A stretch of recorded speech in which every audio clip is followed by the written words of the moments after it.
All right, so today we're gonna get into new father anxiety.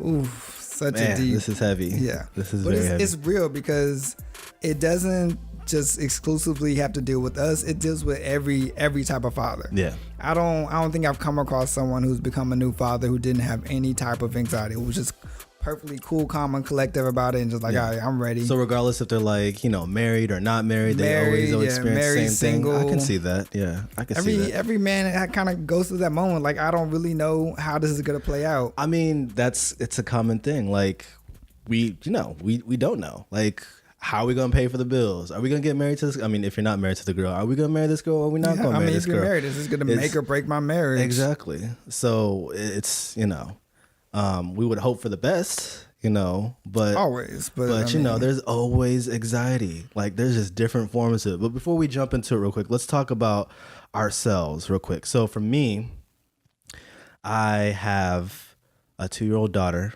All right. Had her at 26. Yeah. I'm glad we got the age right this time. Oh man, I can't tell you. But yeah, had her at 26. And beforehand, me and Amelia's mother, we were in a complicated relationship.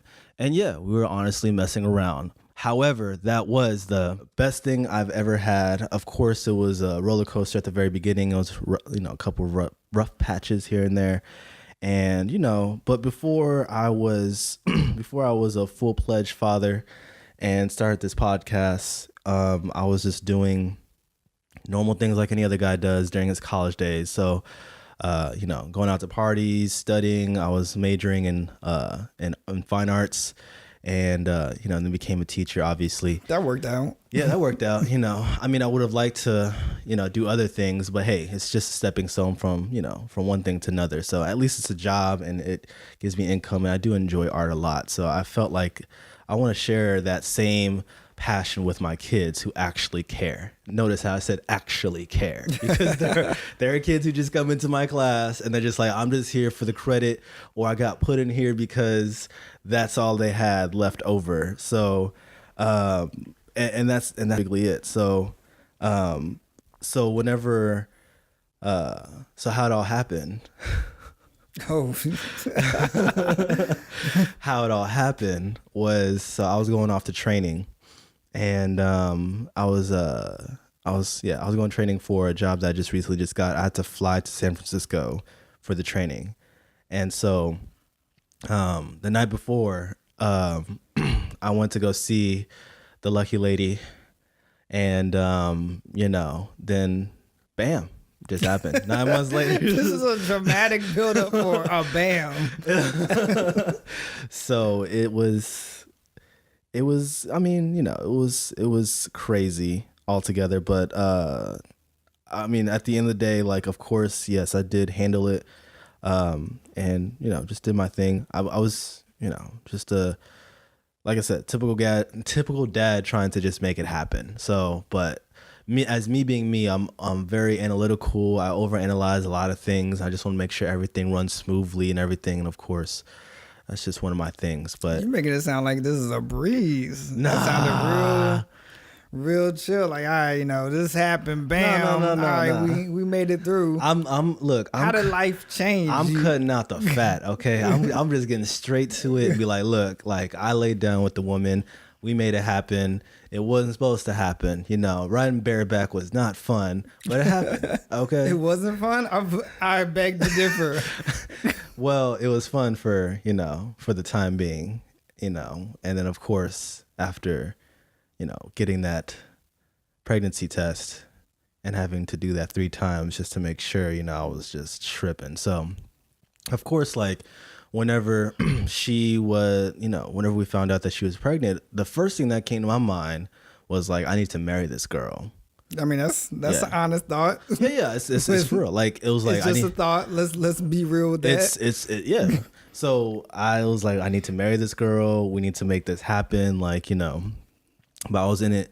I was thinking about that for the wrong reasons. I was only doing it because, we were having a child, and that's typically it. Didn't really didn't really consider like my emotions or anything like that. It was I just, feel like that was a lot of your emotions. yeah, it was. But I mean, I was just so quick with it. I was just quick snap, like, you know, and being raised in like a Christian household by, you know, multiracial parents. You know, my dad is West African, my mom is Filipino. And so their culture is all about like, well, if you're going to have a child, you need to be married. And so, and they're also religious as well, which is just adds more fuel to the fire on what I'm supposed to be doing in life. And so, you know, it was nerve-wracking. It was just a lot of anxiety. And of course, there was baby mama drama that came along with it. From the jump? No, I mean, well, it was just not immediately, but it was just, you know, she was questioning like, so what are we going to do? How are we going to do this? Like, you know, you going to move in with me or like you're going to come to the hospital? I'm like, look, you're asking too many questions. Okay. Like, I mean, we're going to make this work. My mindset was just like, we're going to make this work. But of course, underneath all that crap, it was just anxiety on top of anxiety on top of anxiety. Of course, I didn't sleep for like 2 days when I first found out. Okay, yeah, there we go. Yeah. I mean, I'm talk about it. I'm trying to get there. So I mean, for 2 days, I did not sleep. I was constantly under a lot of stress. I was switching between jobs. I literally, like, right when I found out that Amelia's mother, which is my daughter, sorry, Amelia is my daughter. That's her name, Amelia. So as soon as we found out, like, I immediately lost my job at this art company. And so I was just trying to make ends meet. Like, okay, so I had another job on the side, but it wasn't nothing like a whole lot of income. So you was already hustling. I was hustling, bro. I was hustling until I can figure things out. But mainly just, you know, I was just in a frenzy, just trying to figure out how am I going to make this work. Like, the main thing for me was like, oh my gosh, she's gonna hit me with child support.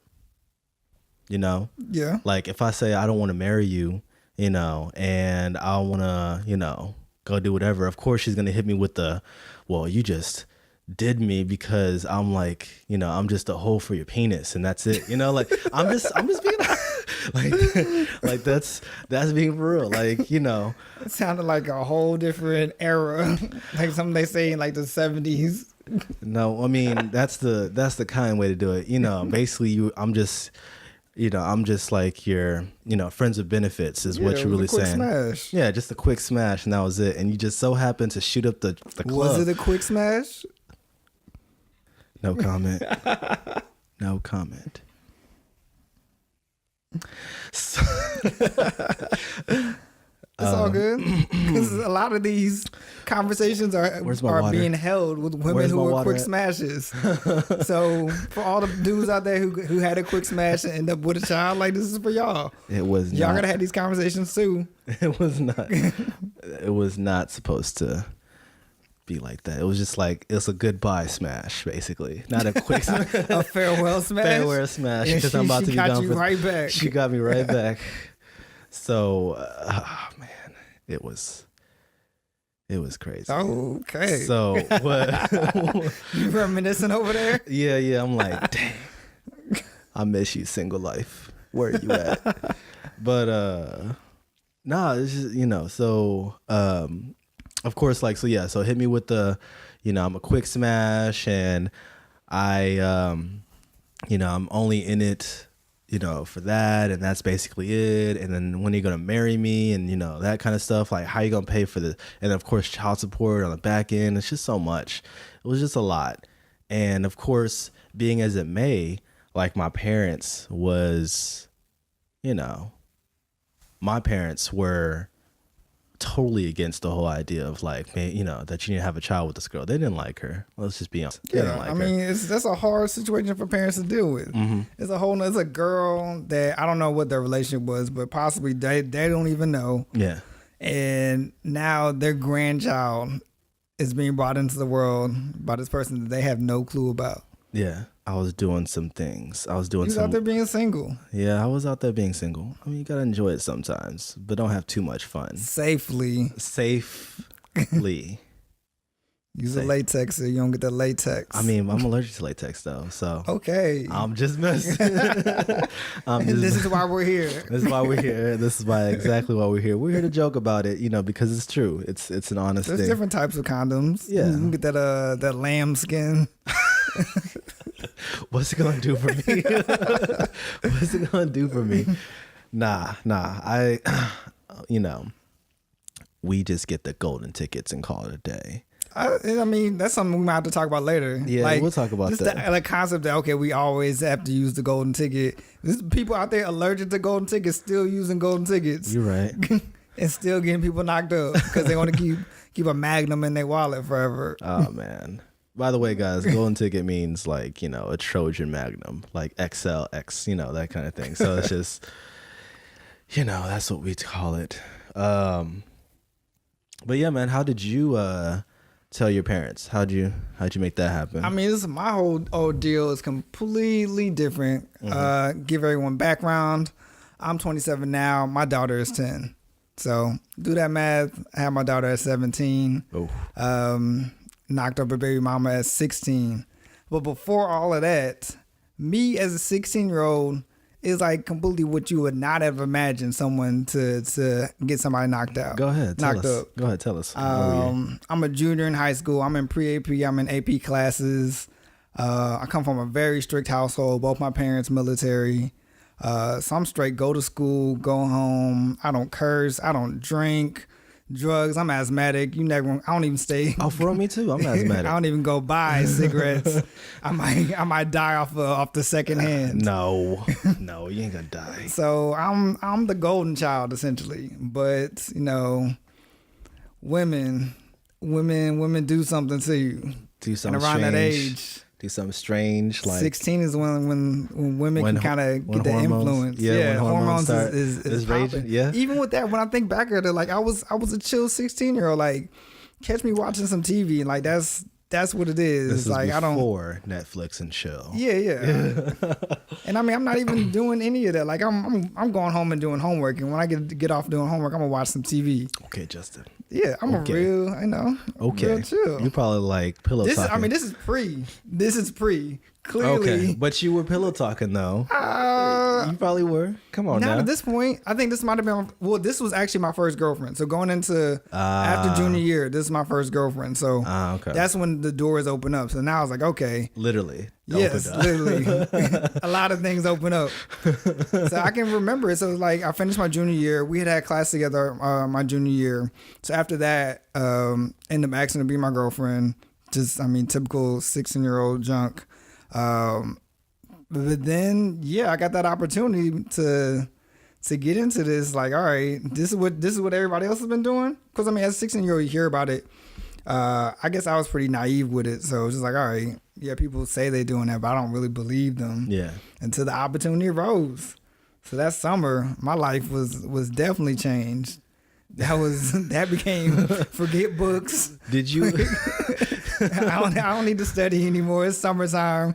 I had started working, so it was like, all right, I'm working now. I got the stress of work. I need to relieve my stress. Mm-hmm. Yeah, you relieve. So it was like the perfect timing for girlfriend. Mm-hmm. But even within that, like I still, being who I was, had the regimen inside my head. I'm buying the golden tickets. I think I got checked twice that summer, just off of just like I wasn't sure. Mm-hmm.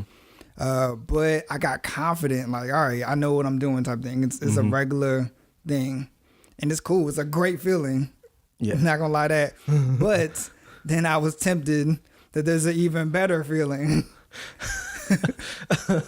And that's where the world got turned around. Oh, yeah.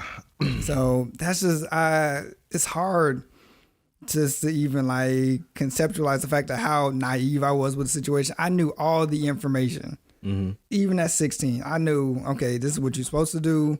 Make sure you stay wrapped up. If you don't wrapped up, you can get, STDs, you can get somebody pregnant, like all these things. But I still chose to do it. Like, right it's just, go raw. Like, that is so crazy. Why are men so stupid sometimes? Because the feeling is a lot better. Let's but I didn't know better, so it was just like. But it was just the opportunity. But you knew the consequences, though. I mean, we both did. We both knew the consequences. Everybody was in the situation. I mean, obviously, our pullout game was not great that night. So I mean, there was no attempts. At my point, yeah. What? Are you? What? Yeah, I was 16. Dang. I mean, honestly, I feel like if I would have known more about the pullout method or like really try to take it seriously, then yeah, I probably wouldn't be in the situation. But no, it's really being naive. Just like, all right. Ain't nothing different. Yeah. Now, hold on. Let me ask you this though. Was she on birth control or nah? No. No? Oh, okay. I mean, yeah, it's really it's kids being kids. Come on, 16-year-old Justin, you know better than that. I mean, I had to learn. Yeah. Like that's why I had to bring it back. Like it was books for me. Mm-hmm. I did a little bit of track just to, keep myself active. But other than that, it was books and home. So this was a whole new experience. And I feel like I got to bring that down for people. Granted, this generation is a lot wilder than I was. But like for some people who don't go through those experiences, like you still got to guard yourself the same. Yeah. So just because you were sheltered doesn't mean the world's going to shelter you. And right. Like, I lost my shelter real quick. So ended up knocking her up right before senior year. So it was actually August is when I found out. So it's right before we go back to school. Yeah. So as soon as I found out, yeah, I started buckling. Like I started folding under the pressure because it's just like out of everything that was supposed to happen in my life, this is something I never planned. I had the standard dreams. Like I come from a 2-parent household. Same here. I wanna get married. I wanna have children later on in life. I wanna get my college degree. I wanna explore the world. And now it's just like none of this is possible ever. Like I'm 16.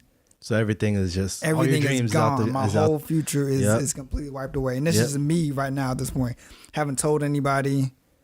And so I'm just dealing with all of that pressure and that anxiety upon myself. So that's a lot. And I think that becomes a true crossroads for a lot of young parents. Yeah. They got to make the decision at that point. Okay, 1, do I tell somebody?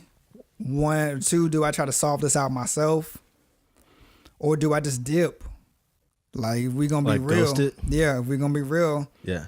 A lot of people in our community, a lot of young black males or young minorities, you're right. That dip is an easy possibility for them. Yep, because they have no consequences, no consequences. Nothing. I can move around. All they gotta do is just put in or that. Deny. I mean, dip or deny, either one. Like it wasn't me. You out here. You did that with me. You could have did it with anybody. Yeah. So just denial off top.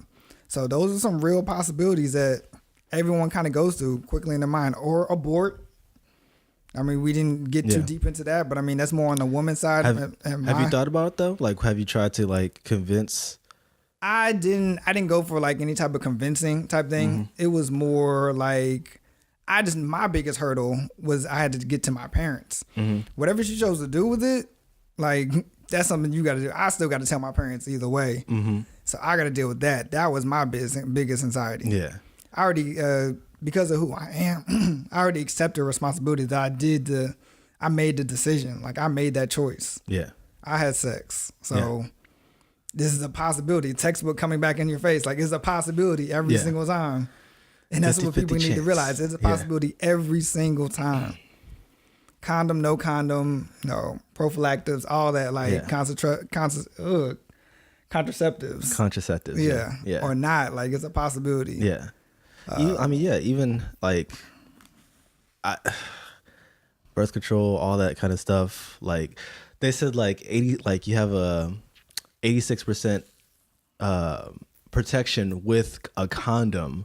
Because like the condom can slip off and like bam, like it could be damaged. It could be damaged. Like maybe the girl stop keeping condoms in your wallet. Because I mean, the girl could be petty and be like poke a hole in it, and then bam, like you're done. All that like stuff, Like, it's just so many things. Lubrication could be dry and it could just break immediately. Like man. But regardless, like I mean, for me, like telling my parents, I waited. Because I was thinking the same thing. Like, should I tell my parents? Mm-hmm. Should I figure this out on my own, or should I just dip out? Like, and of course, me being me, I was like, nah, I can't dip out because what kind of example would I be setting? You know, me being a teacher, and I'm trying to set the example for kids, like, hey, like it is a possible way, like fathers can actually stick with it, and like, you know, even through the trials and tribulations. You feel like you had all that foresight at that moment? Yeah. Okay. I mean, no, I was just like, my mindset was like, I could dip out. It only lasted for like 2 seconds, and I was like, nah, that's not a good look on me, because this is a human being we're talking about here, and I'm not trying to get all mushy on you or anything like that. No, but it's real. That's why I really want to focus on that part too, because like I said, this platform is for all fathers. Yeah. So, you know, active or inactive. Yeah. So some people do make that decision. Like, this is too much. Like, the woman's tripping off top, and I need to break out of the situation. But just like you said, you got to keep that in your mind. Like, this is a life. Yeah. It's the same life that you had. Yeah. And some people come from this repeated cycle of where, okay, my father broke out or my mom broke out. Mm-hmm. So I was raised without them. They didn't care. I made it out fine. But do you want to continue that cycle, or do you want to be the change somebody else's life? This is your child. Yeah, take responsibility. Yeah.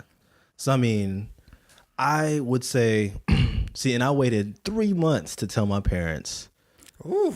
3 months. And because I came to that point where, like, you know what? Let me try and figure this out. It was not. Like, don't ever do that to yourself, guys. Like, don't wait 3 months to tell your parents. If you live, like, regardless if it's like, if both your parents are together or not, like, at least try to tell them, like, hey, I'm having a kid. So, parent or somebody. I mean, yeah, just parent or somebody. Because, I mean, for you were older. You're a full consenting adult. So you could not tell your parents if you wanted to, but to keep all those thoughts inside. Yeah. That's where it gets kind of that's where the hectic. Anxiety. Yeah, that's like, where the anxiety really kicks in. The moment you keep that inside, it's just like shaking up a bottle. Like you're just shaking, and then like pressure. You just like put on more pressure, more anxiety, more stress, and then you just bust. Right. Hopefully not busting somebody else. Oh my gosh, no. You nasty. I did double up. But anyways, so I just I mean, like, I didn't have sex for a while because I was like, so much. I'm just trying, like, you know how like no, like depression for real. Because here's the thing, like, look, we use sex to like alleviate ourselves. Like, it's just to cope with whatever's going on. It's not the best method. No, it's not. I mean, you can go to the gym. You can, like, you know, go to the gym. Pray. You can pray. That's what we're gonna keep the focus on. Pray. If you're religious, pray. If you're not religious, pray. Pray. Have somebody pray for you. Yeah. I'm praying for y'all. Yeah. So I mean, it was just, you know, I like. How did you feel? Like, did people ever tell you, like, you know, she's a mistake and you should not, like, have this child, like, it's an abomination, you know? No, like, I mean, I was younger, so I just got the whole kids raising kids, like, oh, here's another generation. I became a statistic. Mm-hmm. But I mean, my situation was very off put because of essentially who I have raised myself to be, or who I was before the pregnancy. Like I said, I'm a golden child. Like, if anything, it's more the shock factor of like, oh snap, like you actually were having sex. Yeah. So outside of that, it's like, all right, well, I actually found more relief in like my community. Essentially the fact that, okay, you've done everything that you needed to do to still be successful with the child. Like, I have a community. But I mean, this is, of course, after I've told people. But I think that whole period before I told people, that's when everything was coming crashing down. But after that, like, I did begin to receive more support, like from family members and from my community. My neighborhood has a very close-knit community, so they were supportive. They were like, it's gonna be hard, but I mean, you have the grades, you have the support. Like, don't let anything stop you. Yeah. And then even classmates are just kind of like, all right, yeah, it might be a joke, it might be funny or whatever, but like, you're still here. And like, you're still trying to make things work. So, and that's one thing to say about just, you know, people putting respect on your name. Like, I kept a clear name. Put respect on my name. Yeah. So even with me having a child, even throughout my tenure essentially, my name has always stayed pretty high in regards because I've made the decision to be respectable and acknowledge my responsibility. So that can change the tide of the narrative, essentially, if you do end up in situations like me and Zach where you're single parents. Don't let that ever keep you downtrodden or keep you down to where you're disrespecting your name and disrespecting who you are. Right. And you change who you are for the worst. You know what you need to do. Put in the work. Stay dedicated. It works out in the end. Oh, damn. All that to say, between finding out and to where we just talked about, that period was terrible. Yeah. Like I said, 2 military parents, they not playing with this at all. Ooh. I have my whole future going for me type thing. I'm sitting there depressed, like I'm throwing it all away for my first girlfriend. I mean, I felt the same way too. Like I'm throwing the whole thing all the way too. Like I had dreams and aspiration of just anything. Of anything. Yeah. Like it's just like, okay, before I was a fine arts major, I was majoring in engineering, and I changed my major to fine arts. Don't ask me why. I just did it because I care about art. So leave me alone. Okay. Yes. Granted, yes, I could have made more money, but I was more passionate about art than engineering. But that's besides the point. Okay. I had aspirations of being like a great artist. Like I want to have my own studio, my own gallery and everything like that. And I would like to have a clientele where people can come and like ask me like, hey, can you like just recently I just did engagement photos for my homeboy. Yeah. And you know, I just enjoyed it. Like, it was just like, we're having a great time, you know? And of course, I also do, like, I want to do like graphic design work for different people or like animation. And you've done a little bit of all that. I've done a little bit of all that. I mean, it's been relatively fun, but it's just that, you know, time is of the essence whenever you're having a child. Oh my gosh. So we have a dog. We have a dog issue. We have a dog issue. So if you happen to hear a bark, we do apologize. There's some snoring. His name is Cali, short for California, because we're from California. Well, not we. I mean, I'm from California, so me and my family. So, go on, boy, get out of here. We're recording right now. See, this is why we don't do this in the attic. This is why this is the first episode. This is why it's the first episode. So we can go through this and we can learn from it. Yes, thank you. But I mean, yeah. I mean, to be honest, I like that you shared all that because that's a testimony to show. Yeah. Like things can still work out for the best, and things will if you stay focused on it. I think like it's just more about the idea of like, yeah, you could still accomplish those things. Like Kendrick said, like apply yourself to supply your wealth. The only limitations are those that you place upon yourself. Okay. I'm just being real. like Poor Man's Dreams, Kendrick Lamar. Yeah, but cite it so we don't want any issues. Yeah, my bad, Kendrick. I love you, man. You're on my top 5, by the way. But anyway, so I'm just saying that like you don't have to put that to the side and be like, you know what, like I'm just gonna get a good old 9-to-5 job, work at a cubicle. Like punch in, punch out, and I get my money, and then I goes towards like my child. Yeah, all my money goes to child support, baby mama's tripping. Yeah, life doesn't have to be like that. It doesn't. I mean, sometimes it does roll into that. Sometimes it does, and we'll talk about that. Yeah, we'll talk about that later on. And I mean, honestly, like I said, at this moment, that's after I found out, and I haven't told anybody. That's some of the stuff going through my mind. Alexia, that's my daughter. Her mother is pressuring me or having talks about marriage. I'm 16. Like we're about to go to the senior year. That's what we're about to do. About to do homecoming. I don't know about marriage right now. Let's go out for dinner or something. I just want to graduate. Yeah, let's graduate. But we keep on doing the sex thing. Yeah. We cool on that. Sexting? Sexting or like sex thing. Sex thing. Okay. Yeah. No sexting. The senior year. I think I didn't get my phone yet. Yeah, I was a late bloomer. I didn't get my phone till I think later that year. When I turned 17. Yeah. I finally got it. You know what's so sad? Obviously this generation is a lot different from ours, but it's so weird that like kids at the age of 7 are exposed to like pornography because of technology. Because the internet's available for everybody. Yeah, it's available, and you know, you get to like cyberbullying is getting, you know. Yeah, my daughter's 10 and she's upset because she feels like she's behind the curve because she doesn't have a phone. But we can get into that. I think for me, I'm gonna give my daughter like a flip phone and be like, "Hey, I need you to like." All you do is text message. You opening up for cyberbullying right there. It's just oh yeah, you're right. But I mean, it's just a flip phone though. Like text messaging. Nobody has a flip phone unless she works in construction. That's the career path that you want for her. Her construction is getting her books together and graduating. That's her construction. We're gonna circle you're gonna back construct to that. Your education. That's what you're gonna construct. You have a depressed child because. All them kids gonna come for her. Hey, you should be thankful that you got a phone. All right. Some people this don't have generation phone. don't work like that. I know I can say all this, just to talk mess, but I mean, not gonna lie, I did think about buying like my daughter Amelia a tablet. Like not too. A tablet is fine. I know, but I mean, it's still access to, Well, you shut everything off. Oh, okay. Well, you download everything, and you have games that don't connect to the internet. Yeah. Been there, done that. It's just, it's going to be limited accessibility. So they're going to complain about that. Yeah. Like, okay, I can't, this game has, add-ons and I can't get to the add-ons, or I want to get to the next level. I unlocked it, but I can't. So it's a struggle, but I mean, technology is a whole nother topic. That's a whole nother topic, but regardless, back to you though, like it's just talking about anxiety part.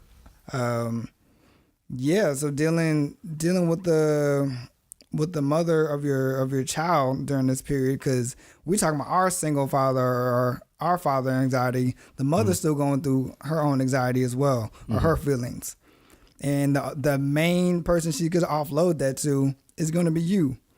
So you got to be able to balance that on top of your own. So that's why I felt like I had to have that conversation with my parents.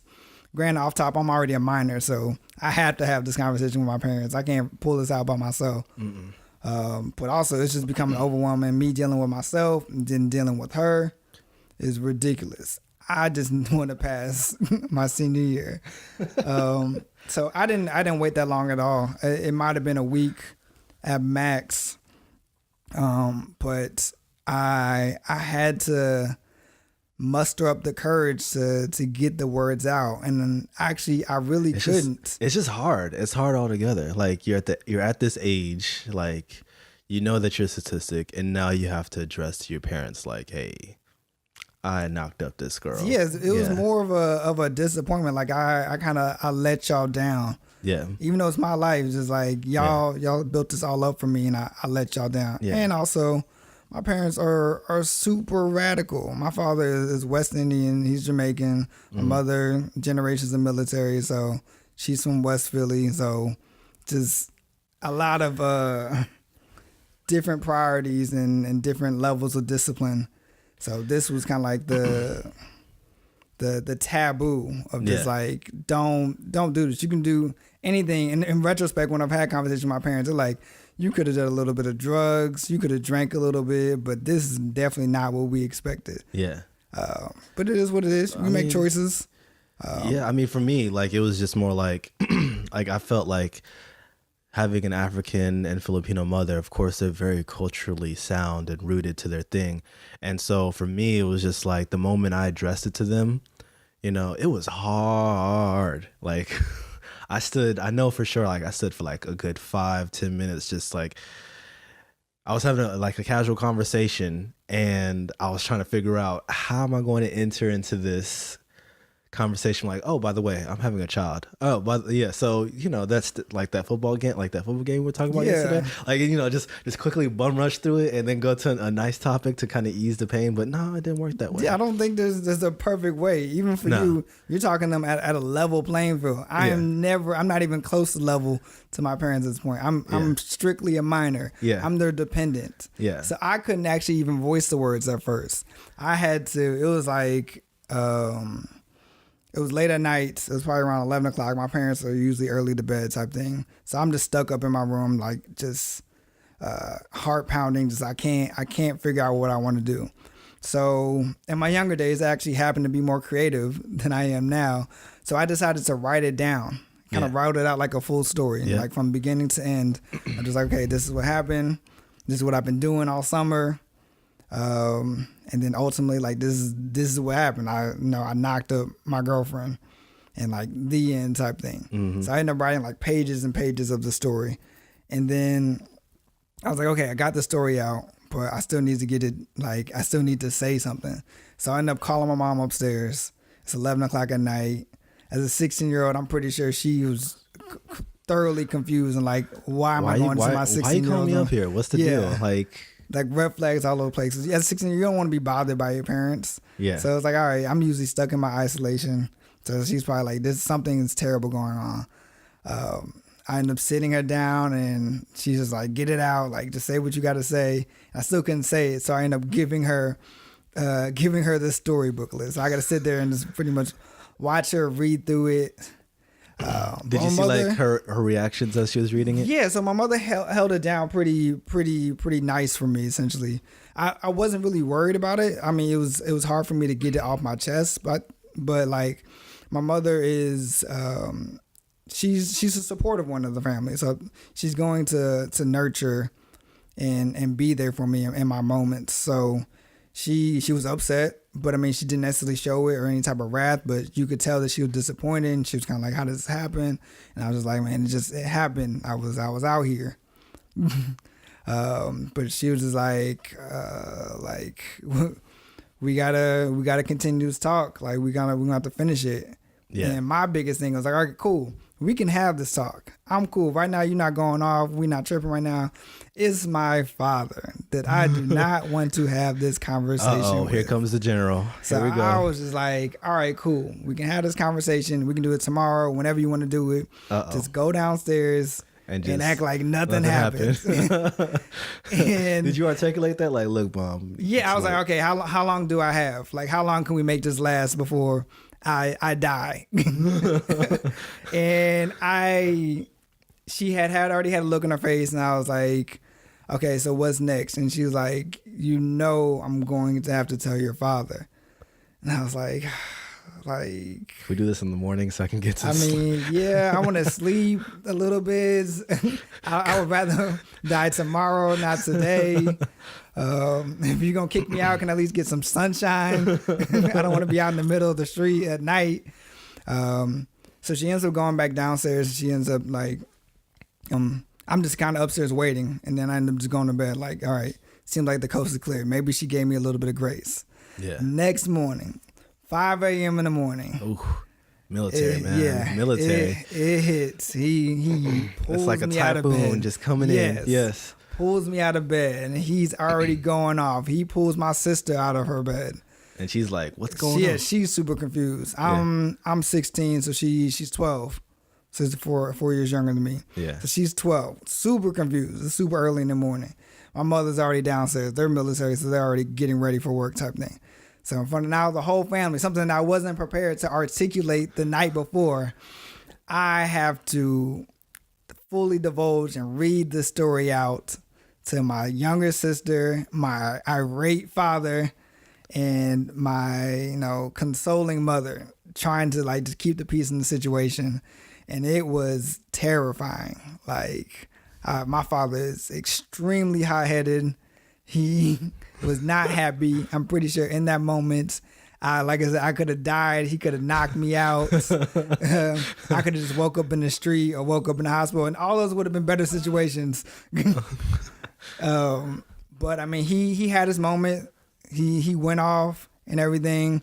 A very distinctive thing, just my father being my father. And there's something also we want to talk about. Just all this whole overall overarching thing is mental health. Yeah. Making sure that we're aware of mental health as single fathers or just fathers in general. Exactly. But one of the things my father did, which didn't necessarily help my situation, is in order to prove his point of pretty much about how my life changed, he took a Sharpie and he wrote on our back door the day.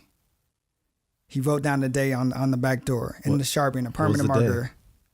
We don't discuss that day. Oh no, it's still traumatic to this day. Okay. Yeah. So the day I told him. Oh, okay. Yes. That makes sense. So that morning he wrote it down. I was thinking in Sharpie. Like he wrote down the day like when you gonna leave or the day like Judgment Day. I don't know. Like that might have been better. Yeah. So yeah, he wrote down the day on the back door to forever remind us that like this is the day that my life changed. And those are the type of things that like. I'm sorry, man. That's it's traumatic. It's traumatic. Like, and it plays a huge role on your mental like psyche. Like, it's just like, all right, now I'm reminded every single time of them. Like in your eyes, it's a mistake. It's a disgrace to the family. Yeah. And so you writing that down does not help me cope with this issue. Exactly. All I want is your support. Yeah. That's it. That's all I want. So I'm glad you mentioned that. So like support. That's Oh, I mean, we're talking about new father anxiety, but I mean, we need the back door with, okay, what are some different ways to get support? So, I mean, after that with my family, like I said, ties change. I had support from my neighborhoods. I had support from my family, my extended family, support from my friends. The support came. Yeah. But sometimes you don't get the support. Not immediately. No. Not immediately. Yeah. So it's kind of like, what do you do in that in between time, and what are some other avenues for support? Yeah, this is exactly why I waited 3 months, like that right there. Yeah, because it's just like you just went straight. I mean, obviously written it down, but for me, it's just like when I want to tell my parents something, regardless if it's like good or bad, like I always like to have some type of plan and action. Like, all right, so I know they're gonna hit me with the left, the curveball here and there. So I just want to make sure I'm prepared for it. So. Because my dad will ask me like, so what are you going to do with this woman? Are you going to marry her? Are you going to, what are you going to do? And so I can't just say, I don't know, I could just say like, here's my answer. Take it or leave it, so no, I mean, dead serious. It's just like, look, like I had to tell my parents. Coming to you man to man. Yeah. It's just like, I'm coming to you man to man now. Look, I just graduated college, and I'm about to go and venture off and get my own career. And so now I have a responsibility. And so I'm not coming at him aggressively. I'm just saying that like, look, this is my responsibility. I'm going to take care of it, whether you like it or not. And I'm going to work things out with the mother of my child. And it did not help whenever Christmas of 2015, like my dad decided to interrogate Amelia's mother. Wait, how did that go down? Oh man, it was not pleasant at all. It was just constant bashing, in my opinion. But I understand from his perspective, he was just trying to get a better understanding of where are we trying to go. Like, what was your intention of getting pregnant by Zach? Ooh, strong words. What is your intention? Definitely immigrant. Like, are you trying to immigrants have no filter. Like no filters. Like, are you trying to destroy our name? Like, is that what you're trying to do? Because quite frankly, like it's like, like they're trying to articulate the idea of like, we just don't want you in this thing. I mean, emotions are running high and things are going about, but it's just like the thing that really got to me and her was that my dad asked her like, were you on your period, or like, just basically just on, like all up in her vajayjay, like, yeah, that's very intrusive. Yeah. I'm like, look, dog, like there's a certain point where you have to stop and say, all right, look, let me reevaluate. But of course, like I said, like whenever emotions are running high, you're willing to say anything. So me being me, like, and we'll talk about this in another episode about like, understanding your role or explaining your role to other people. That's very crucial, because it's really crucial to understand where you stand as a father. Like, what are you going to do? Like, are you, so we'll talk about that in a different episode. But that right there within itself, Christmas 2015 was the worst Christmas of all, because of all the anxiety that was built up on that day. And so of course it didn't feel like Christmas. It just felt like a terror, like, a terror day. Like it was just, like invasion of some form or fashion. So I hated it. And you know what? I'm gonna be honest with you. Like, I wish I would have said something, but I did not, because like I said, this, like the culture that I come from is just like speak when spoken to, Yeah. And so if you say something out of line, then you're going to get smacked across the face. Like that's how it is. So, but for me, it was just like, like, of course you have regrets. Like, man, I wish I would have never slept with this girl. Like, I wish I would have just like, just put on a row, like you're asking yourself, like, I wish I would have done this or that. Tons of thoughts going through your mind. And it's just like, so it's just like, you have to understand, like, you have to understand, like, this is what you have to do now. And I'm gonna be honest with you, I hated myself after that. There were times where I cried. I'm just gonna be real. Like, there are times when I was just down. Part of anxiety. It's like you are experiencing so much and so little time, and you have so little time to figure out so much, and so how do you do that? So I think to kind of bring this all full circle is like, first off, you need to have a support system. Yeah, you gotta talk. I mean, that's what we ultimately got to. Essentially, I had to tell my parents. Didn't necessarily work out in my favor, but I had to get it out. Yeah. And I mean, telling parents is usually one of the big hurdles because I mean, your parents are two people who raised you, or people who have strong influence on you. So you go through the most turmoil with them. Yeah. I mean, sometimes you go through the most turmoil with the mother of the child, coming from a father's aspect. Right. And then also dealing with her parents and her family. Yeah. But the point is, at least let's overcome that hurdle, and then let's try to figure out ways of how to calm down this anxiety. So for me, like I said, I have my community, but also for people who don't have the community, some things I want to give resources to as far as counseling is important. Yeah. Counseling and therapy. I mean, depending on your situation, if in my situation, not necessarily me going to a counselor, but me utilizing my resources of telling a teacher. Yeah. I had guidance counselors at school. Those probably would have been my primary resources if I didn't have my community around me. But telling a teacher these are just for you, someone who is an actual teacher, like knowing how much influence, how much you care about your students, and how the means you're willing to take in order to help them to be more successful. I could have easily told any of my teachers what was going on, and I'm pretty sure they would have went leaps and bounds to make sure I'm okay and I'm stable, because they see a future in me brighter than I saw in myself. Right. And actually, throughout my senior year, my teachers did come around and support. Like, you still talk to them or nah? I don't, but I mean, that's just me. It's been 10 years now. The immediate 2 years after, I had a close relationship with one of my math teachers. But I mean, teachers come and go. They've left the school. Summit High School, that's where I graduated from. It's all good. Hey, you graduated. That's all that matters. I mean, and speaking from a teacher standpoint, look, like, yes, we are your teachers. We're your teachers, your counselors, your father, your mother, whoever. Like, we are all that in one package, right? We're your disciplinary, we're your nurture. Like, it's all that. And you gotta realize you spend sometimes, or some days, you spend more time at school interacting with adults and teachers there than you do at home. Mm-hmm. So you gotta be willing to lean on that relationship. These teachers are developing real relationships and learning more about you every single day. Yeah, that's a fact. I mean, we're talking to the students, essentially, high school and college. You build those relationships. These people who are investing in you, you can also use them as a resource. Yeah. Outside of that, I mean, for like full adulthood where you're not in those direct relationships, I mean, you do have employer relationships, but I think the main one that's always a resource is counseling or therapy. Yeah. Just finding different people that you can talk to who are trained and specialized in dealing with mental health.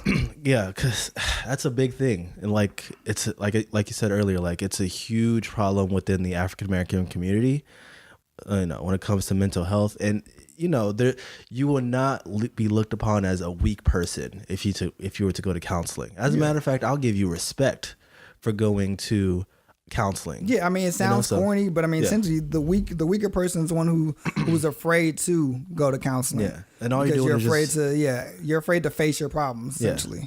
And that's not a good thing. Yeah, so I mean, I can say from my experience, me and Amelia's mother, we did go to counseling together, and this is when she was pregnant. So she was about 6 months in, so it was hormones raging and everything like that. But I was like, you know what, like, I want to do it just so we can clear the air as much as possible. Yeah, get those conversations get those conversations going, because, quite frankly, I was uncomfortable. And so I told her straight in her face, like, look, I'm uncomfortable about certain things, and I don't like some things. And, obviously, at the time, I wasn't thinking about the consequences that would come afterwards because of the pleasurable sensation of everything. But I'm just saying that, like, it wasn't meant to be that way.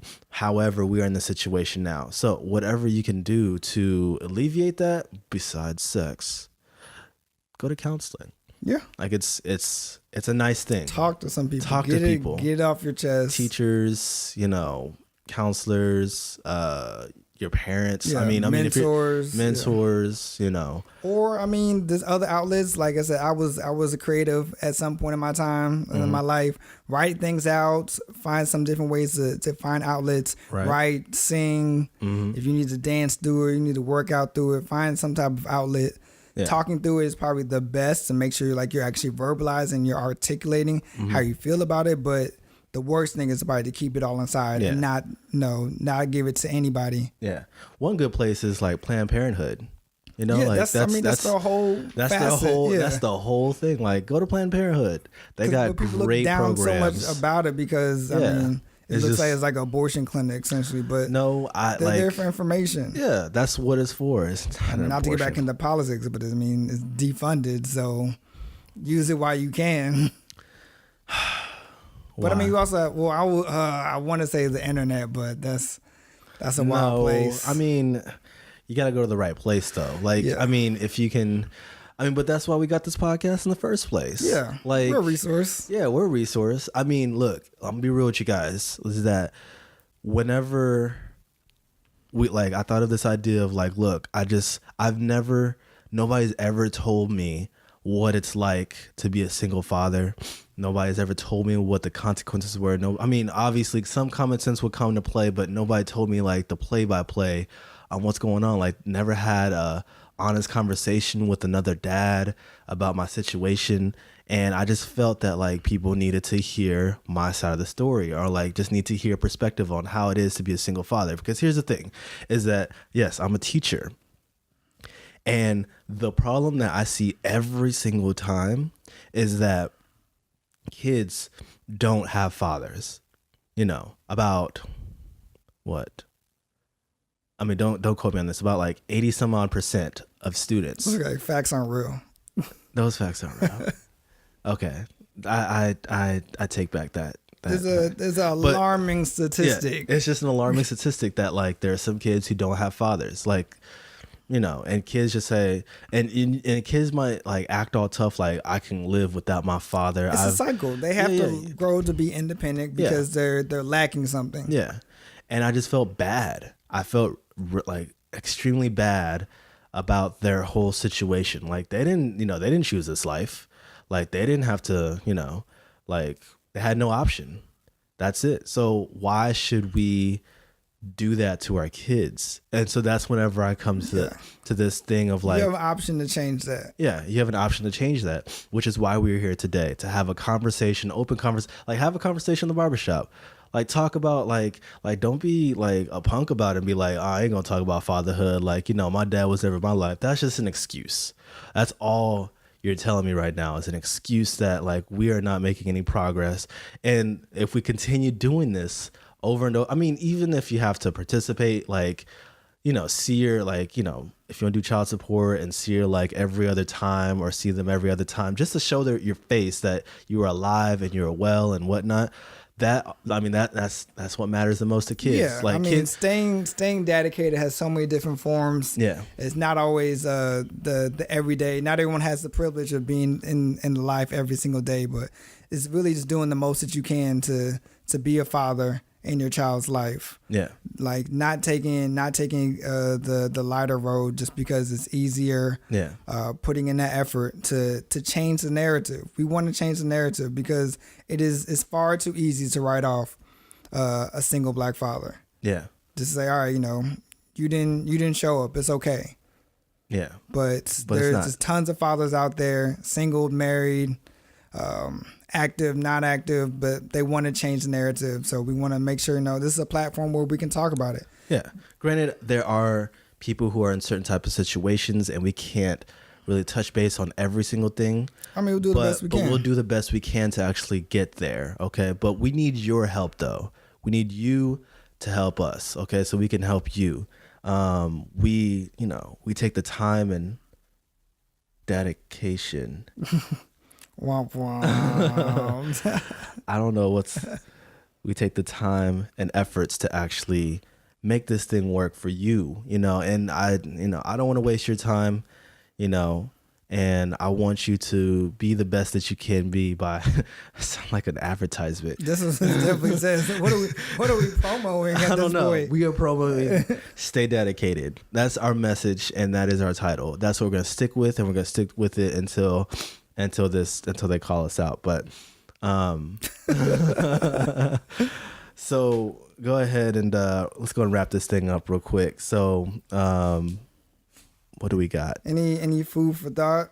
Food for thought. I mean, find a support. Like, who's your support system? Who do you rely on? Who's trustworthy?